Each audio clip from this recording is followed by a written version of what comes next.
75-ൽ അടിയന്തരാവസ്ഥ കാലത്തും അതിനുശേഷം നടന്ന തെരഞ്ഞെടുപ്പിലും CPM RSS ബന്ധമുണ്ടായിരുന്നു. 67-ൽ ബന്ധമുണ്ടായിരുന്നു. 89-ൽ ബന്ധമുണ്ടായിരുന്നു. ഞാൻ ഇതിലെ ഫോട്ടോ ഹാജരാക്കിയല്ലോ.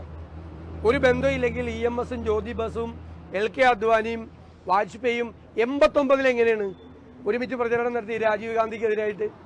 അതെങ്ങനെ 89-ൽ ജനതാ പാർട്ടി അല്ലല്ലോ. 80-ൽ BJP ഉണ്ടായി. 89-ൽ BJP ആണ്.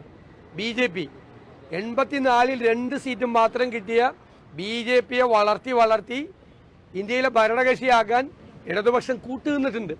ആ യാത്രയിൽ അത് വളരെ കൃത്യമാണ്. കേരളത്തിലെ LDFന്റെ കൺവീനറായിരുന്ന EP ജയരാജനും കേന്ദ്രമന്ത്രിയും BJP നേതാവും തിരുവനന്തപുരത്തെ സ്ഥാനാർത്ഥിയും ഇപ്പോഴത്തെ BJP സംസ്ഥാന പ്രസിഡന്റുമായ രാജീവ് ചന്ദ്രശേഖറുമായി ഒരുമിച്ച് ബിസിനസ് ചെയ്യാണ്. മനസ്സിലായില്ലേ?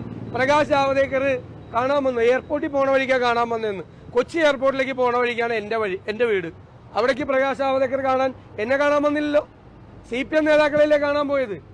അപ്പം ഇവരൊക്കെ തമ്മിലുള്ള ബന്ധം വളരെ വ്യക്തമാണ്.